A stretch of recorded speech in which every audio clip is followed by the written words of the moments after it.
Hello, my lovely psychology students, and welcome to our session on the interactionist explanation of schizophrenia. So welcome.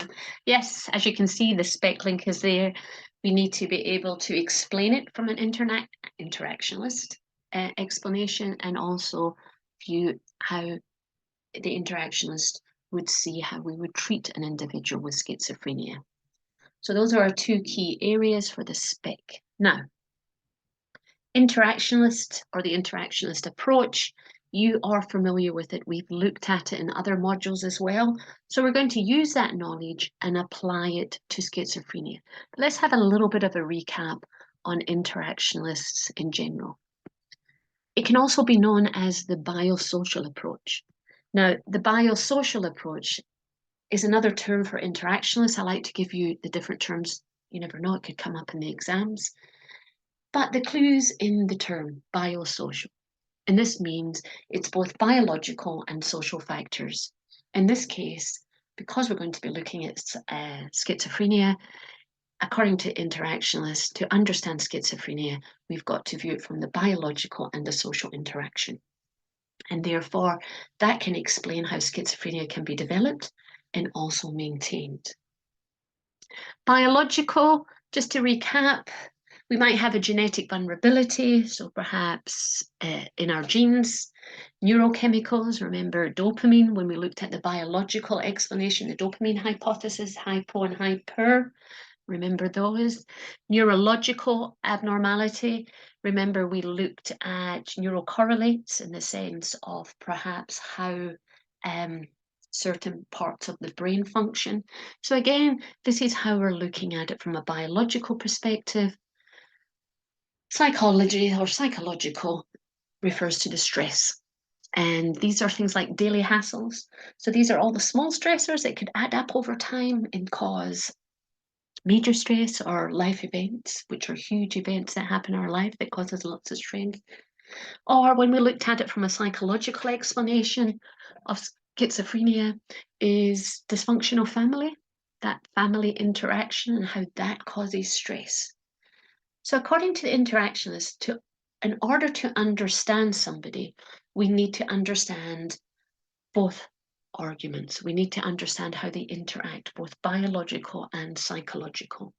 And therefore, this is how we understand how a person could develop schizophrenia. So just a nice little bit of a recap to get your head back into what interactionist approach is.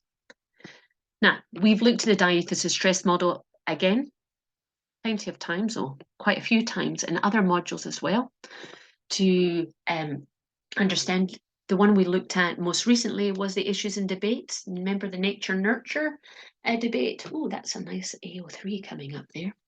So let's just do a bit of a recap on the diathesis stress model just to get your head around it before we develop it further. Diathesis means vulnerability. So that means we need to have a vulnerability. The original diathesis stress model that we're going to look at soon would say that would be a genetic vulnerability. Whereas stress refers to the negative experience. There has to be a trigger that triggers the vulnerability for the onset of schizophrenia. So we need a vulnerability to schizophrenia and a stress to trigger it. That's what the diathesis stress model is kind of all about. Now, we're going to look at the original diathesis stress model, and then we're going to look at the more modern version of the diathesis stress model to understand how schizophrenia is developed. Now, Meehl's original model, so this is the original diathesis stress model. According to Meehl, we have to have a genetic vulnerability. That means we have to have one specific gene. Can you remember what we call a specific gene? What's it called? That's it, you've got a candidate gene. So we need this one candidate gene that he refers to as a schizogene. That is the vulnerability. So that means we have this genetic vulnerability. Now, if we have this schizogene, that leads to a sensitivity to stress. So this gene within the individual, so there's the diathesis, the vulnerability, This schizo gene leads to a person becoming more sensitive to stress. Now, the gene here is the key to developing schizophrenia. According to Meehl, you have to have the schizo gene. If you do not have the schizo gene, doesn't matter how much stress you have, you will not develop schizophrenia. So it's really important to understand that Meehl's original diathesis stress model, he says that the diathesis is the genetic vulnerability, this one particular schizo gene. If we have this, this means that we are going to be more susceptible to stress. If there's no schizo gene, we're not going to be affected in any such way to develop schizophrenia. Now, it's really important that we understand, for example, if we have this gene and we're growing up in a very much a dysfunctional family, and so if we're in this dysfunctional family, Meehl specifically speaks about the schizophrenogenic mother. Now this, as we know what the schizophrenogenic mother, this is a mother that is very cold, calculated, disciplinary, so therefore creates a very stressful environment. So therefore, there's our stressor. If we are born with this genetic vulnerability, so the schizo gene, and we are brought up, for example, in the presence of the schizophrenogenic mother, this may result in the onset of schizophrenia. And that's what Meehl's original model is all about. It is a genetic vulnerability, the schizo gene. You have to be born with that gene. According to Meehl, if we're not born with that gene, we're not going to develop schizophrenia. So this is his original model, his original diathesis stress model. But things have moved on from there. But before we move into the more modern version of understanding the diathesis stress model, let's look at doing an AO3 for the original diathesis stress model. Now, when you think about the original one that we've just done, is that you need to have a schizophrenogenic gene, so a schizo gene. You've got to have perhaps a very stressful growing up environment, for example, a dysfunctional family like a schizophrenic mother. And therefore, that increases your risk of developing schizophrenia. If you don't have the gene, no matter what stress you're experiencing as you grow up in your childhood and adolescence, you will not develop schizophrenia. Quite straightforward and very simple. So what do you think my AO3 is going to be here? It's a very simplistic explanation.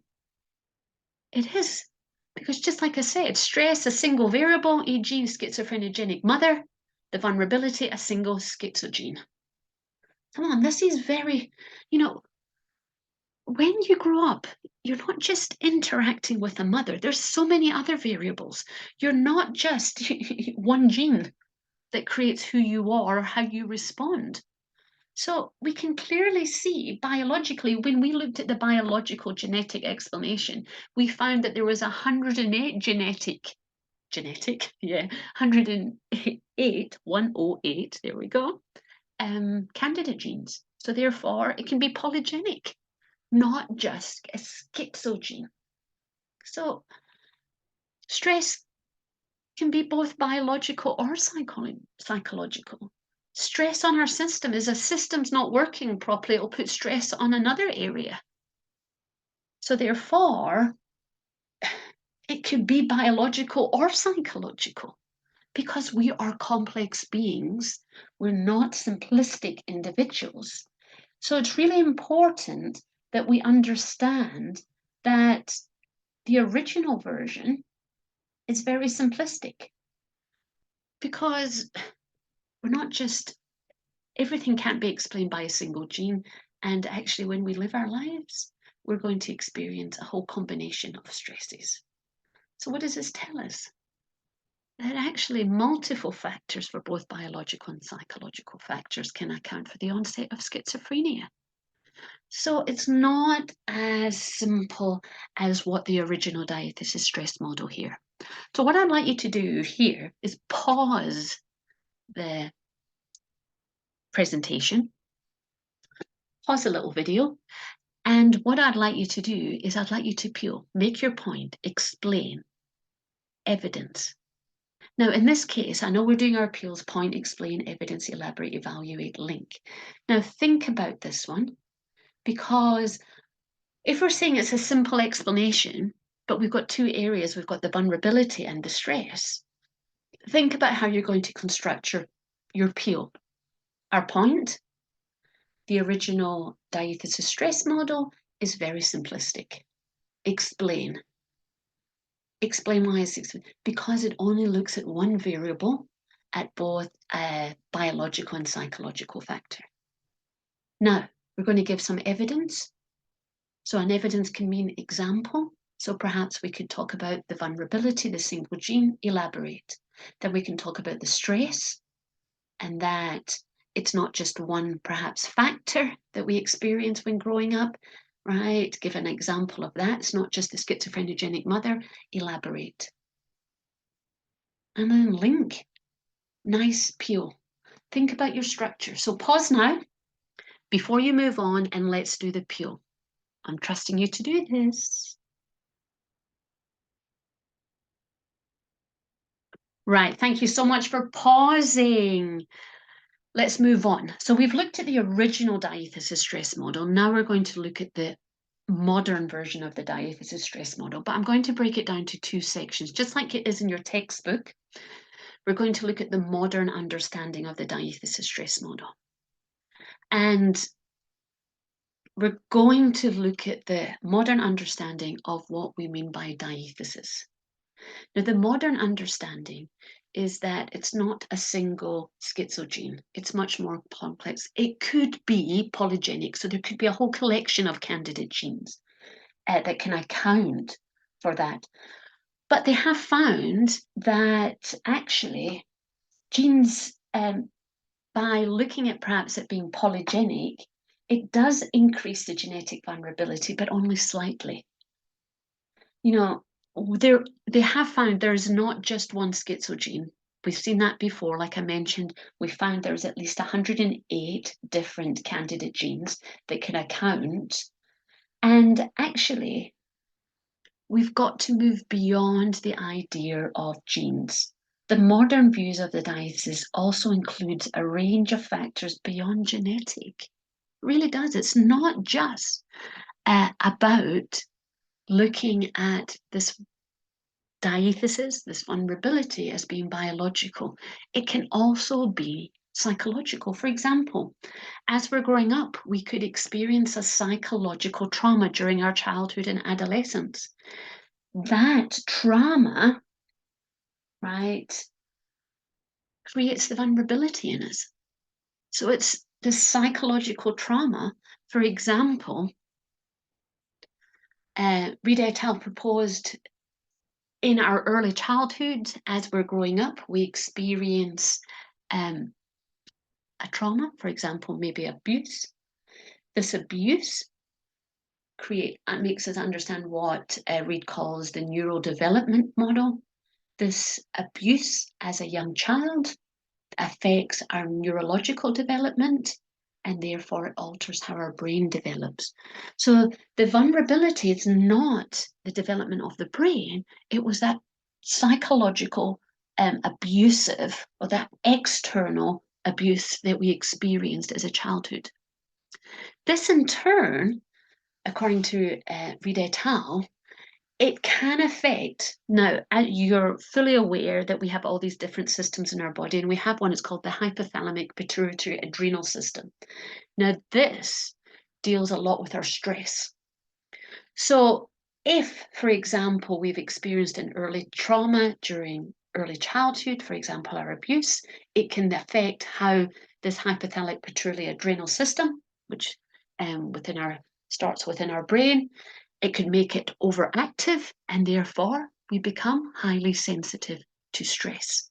Because we know what the hypothalamus is. in our brain, pituitaries in our brain, right? So that abuse makes the system very sensitive to stress, and therefore we've got the vulnerability. But that vulnerability started off with abuse, which then affected internal. So modern understanding of diathesis is no longer seen as a genetic point. It's not a single schizogene. We've seen, like I've mentioned earlier, it's polygenic. We've got 108 different candidate genes that can account, maybe as a combination or on their own, as being linked to schizophrenia. But research has shown that genes do play a role, but not as much as Meehl had identified. So this diathesis, this vulnerability, is no longer seen as a biological vulnerability. It can also be a psychological vulnerability as well. So let's now look at our modern understanding of stress. Remember the diathesis stress model? So we've looked at diathesis. That diathesis means the vulnerability. It can be biological and psychological. Let's make our understanding of stress. Now, stress, according to Meehl's original, it's something perhaps like a parenting mother, schizophrenogenic mother, right? That external factor. Well, the modern understanding of stress, it's anything that risks triggering schizophrenia. So anything, any variable that could be internal or external that risks triggering. Remember, stress is the trigger. So stress is no longer seen as an external factor. It can be both external or internal that causes the stress. So anything that risks triggering schizophrenia. Now we've got an example of cannabis is an example of this. Now you all, please stay away from cannabis, right? It's not good for you. Okay, I've done my mummy thing here and teacher thing, stay away from it. But cannabis can be seen as a stressor. Now, cannabis outside is not going to do anything to you, but it's when you start taking it inside that becomes a stressor, and that can become a trigger. Because what cannabis can do, it can interfere with our dopamine system. So once we've inhaled the toxins from the cannabis cigarette or eaten the plant, it then affects or interferes with our dopamine system. So this cannabis is now the stressor. And this is internal. This internal, actually, it's been found, the risk of developing schizophrenia is increased 7 times, by 7 times more the risk. I am going to say that not everybody who smokes cannabis is going to develop schizophrenia, but it puts you at a higher risk. So here we can clearly see how this is the more modern version has changed from Meehl's original version, because Meehl states that it's a psychological external factor, the accounts for the onset, for triggering the internal genetic factor and the development of schizophrenia. Here, the more modern version or understanding of stress is that it can be both external or internal. And I'm just using cannabis as an internal example. We inhale it or we digest it. That then affects our neurochemicals, our dopamine system. And we've already learned from dopamine, the dopamine hypothesis, that can account for the onset of schizophrenia. So the trigger, the stressor, is now cannabis. So it's really important that we understand that here we can see the interactionist approach is saying to understand the onset of schizophrenia, we need to understand where the vulnerability is, so the diathesis, and what the stress is. The stress can be psychological, but it could also have something that's external, that's gone internal, that's affected our biological systems. So here we can see it's a combination of both biological and, in essence, psychological. So let's talk a little bit AO3s. I've got two AO3s here. One you will find in your textbook regarding supporting evidence for both the concepts of vulnerability and triggers. Remember, vulnerability refers to the diathesis, triggers refers to the stress. So we've got both of those. So we've got supporting evidence. Nice AO3. Remember, you're going to pause the video in a minute and you are going to give yourself a peel. As you're working through this, pause it when I ask you, do that and write it up. So it saves you kind of think, I'll go back to it later, and you never do. So take the time to do it now. The other one is nature-nurture debate. Now, I spoke about that a little bit earlier. Come on, we looked at nature-nurture. Nature-nurture is interactionist if you put them both together. So we could bring in that debate to support the importance of understanding the nature and the nurture side of a person's interaction behavior that could create the onset of schizophrenia. It's not nature, which is biological. It's not just nurture that perhaps just psychological. It's looking at combination. So again, AO3, now this one's not in your textbook, but you know about the nature-nurture debate, and this is a nice thing for in exams. If you feel like, oh, I can't remember anything, think about your debates, use your debates, just make sure you're linking them to schizophrenia.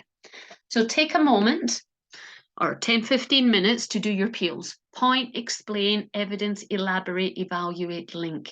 Remember, AO3 can be evaluation, so strengths and limitations, arguments for, arguments against, debates, those type of things, interpretation and analysis. By doing your point, explain, evidence, elaborate, evaluate, link, allows you to ensure that you're including analysis and interpretation as well.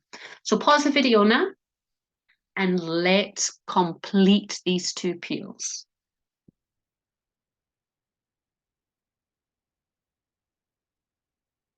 Right, thank you for pausing. That's great. And yes, it's exam time. I'm so sure you're thrilled. It's like excitement city. Here we are. Okay, exam question. Based on what we've done, I always want to link in exam questions. So here's my question.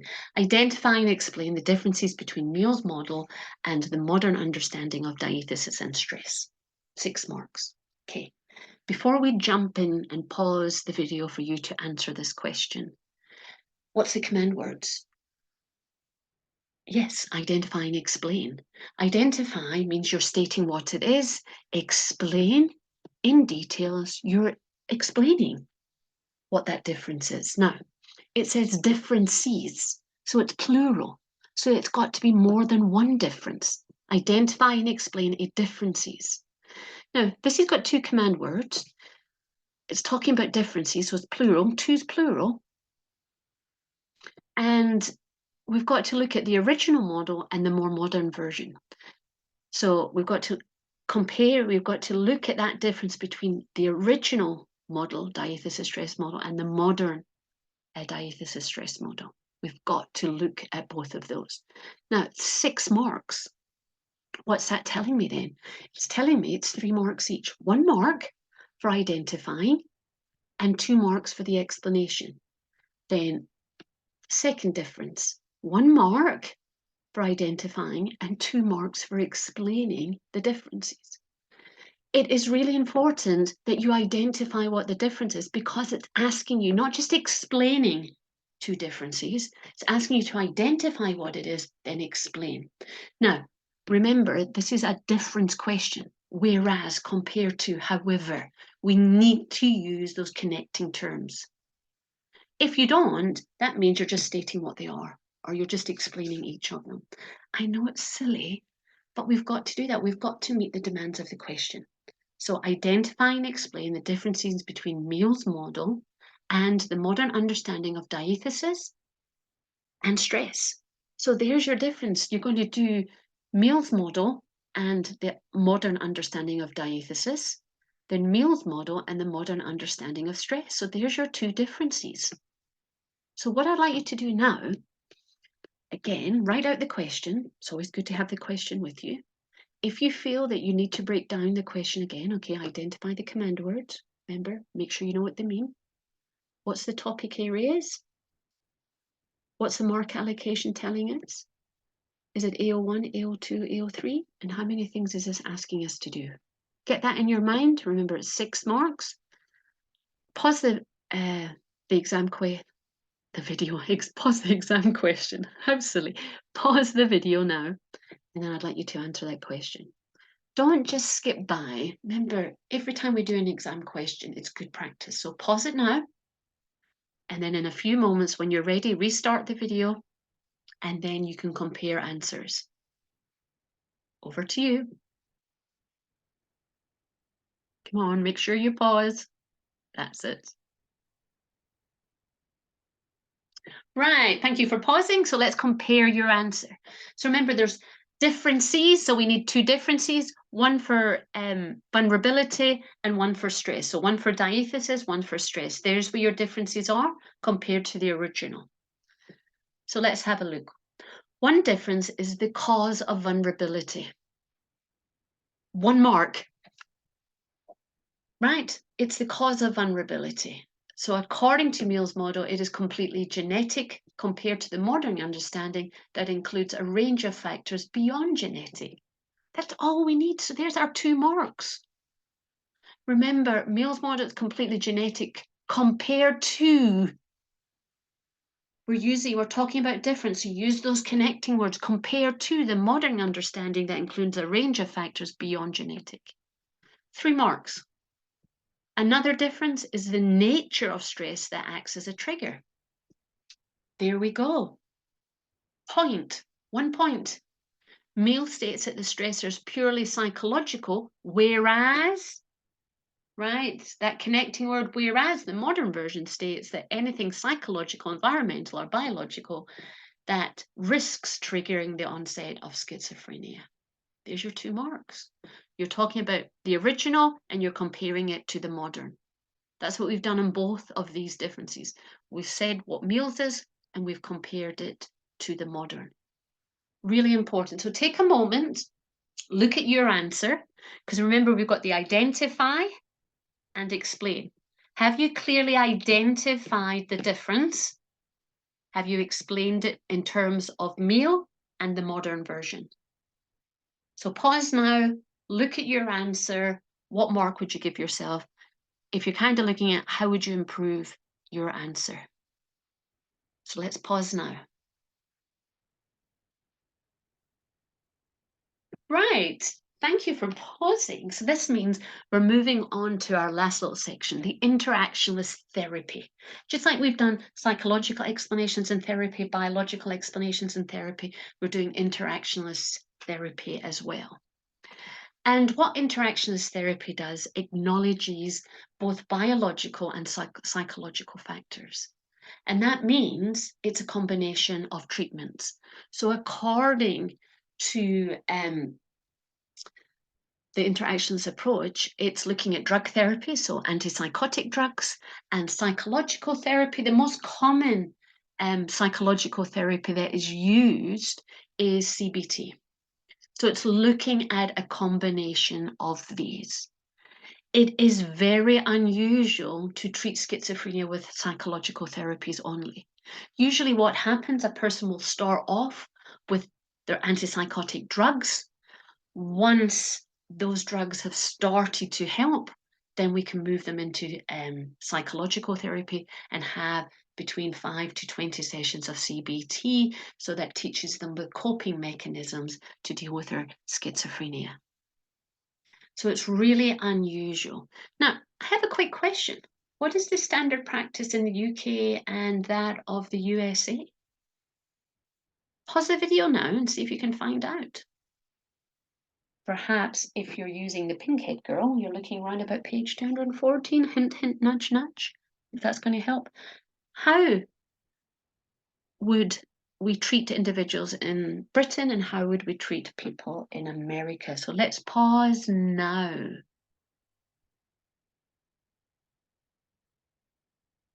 Right, great. I'm sure you found out what it is.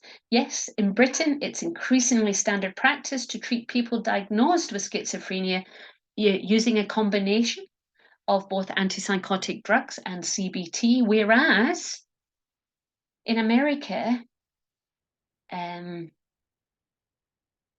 there is a big conflict of how we should treat people between it should only be drugs or it should only be psychological therapies.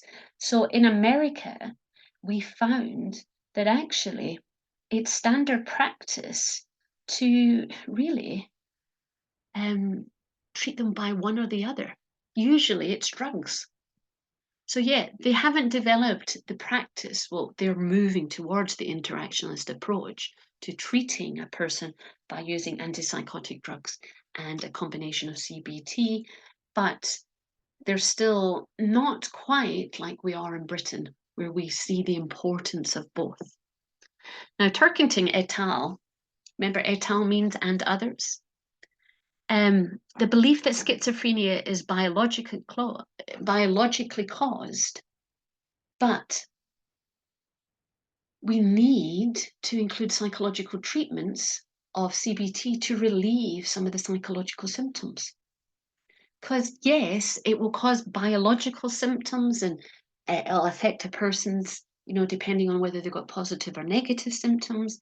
But there's a lot of psychological symptoms as well that need to be treated. It allows them to understand what's happening, because that's the great thing about psychological therapies that we've looked at with CBT. Remember when we looked at CBT and we referred back to REBT, Rational Emotional Behavioral Therapy, and we look at the idea of disputing these negative beliefs, right? We're looking for the empirical data. So it gives the person the coping mechanisms that they need. It is strongly in Britain that we cannot adopt a pure biological treatment for this model. We need to be able to give the individuals suffering from schizophrenia the psychological support that they need as well. Interactionist therapy is not a cure. It's there to help treat the symptoms. Unfortunately, as we've learned from both the interactionist approach and the not the interactionist, sorry, the psychological and the biological approach, and now the interactionist approach, is that we don't have a cure. We can only treat the symptoms. And if we're just treating the symptoms biologically, we're not going to help that patient psychologically. And that's why the interactionist approach says we need to treat both the biological symptoms and the psychological symptoms for the individual. Oh dear, my lovelies, let's a nice little task here, true or false, and explain why if it is false. Now, there's two ways that you can do this, and it's up to you. One, you are going to pause the video and you can test your knowledge without looking at your notes or the textbook.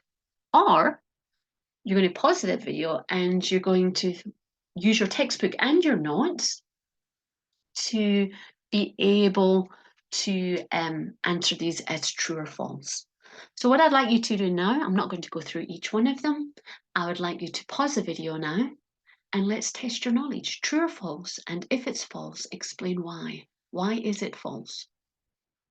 So the statement is false. So then tell me why it's false. Give me the true answer then. Over to you. Let's pause now. I need you to pause. Don't skim past this. Right, great. Thank you for pausing. Here, I'm just going to bring up the screen so that you can check your answers. So let's have a look. The interactionist approach is also known as biosocial approach to schizophrenia. True.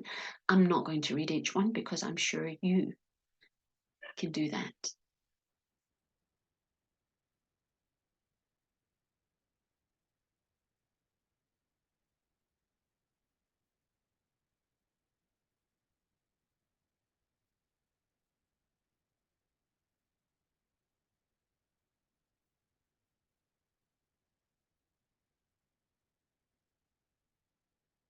Remember, pause as you go along. if you need it.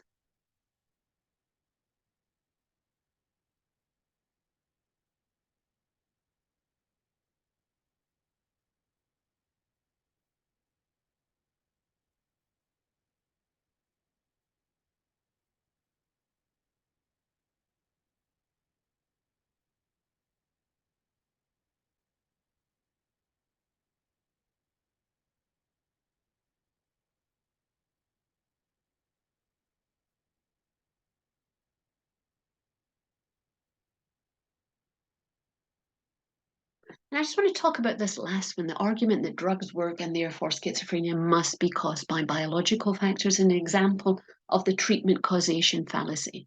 It's true. Because when we looked at the biological explanation, if we were saying it's dopamine levels that cause schizophrenia, here's the causation. Is it the schizophrenia that's caused the abnormal levels of dopamine, or is it the dopamine that's caused the schizophrenia? You know, so therefore, what's the cause, what's the effect on that one? And that leaves us to, yes, you've guessed it, clockwise, essay map, mind map. For the following question, discuss the interactionist explanation of schizophrenia. Refer to evidence in your answer. So 16 marks. Remember this one, discuss. So we know it's AO1 in AO3. The interactionist explanation. It's not asking about treatments, it's the explanation. So think about it. You're going to kind of start off with your first AO1, the interactionist approach, how they see things, perhaps Meehl's original. Your second AO1 would be the more modern version of stress and the more modern version of diathesis. There's your AO1s, and with relevant AO3s in between. So this can be done and completed. Yes. Thank you, my lovelies. I know you're going to work well. And remember, if you've got any questions, please send me an email and I'll be more than happy to answer them. So work well. Remember, this is a recording, so you can go through this as much as you want and pause it. It's not going to disappear. Work well, my lovelies.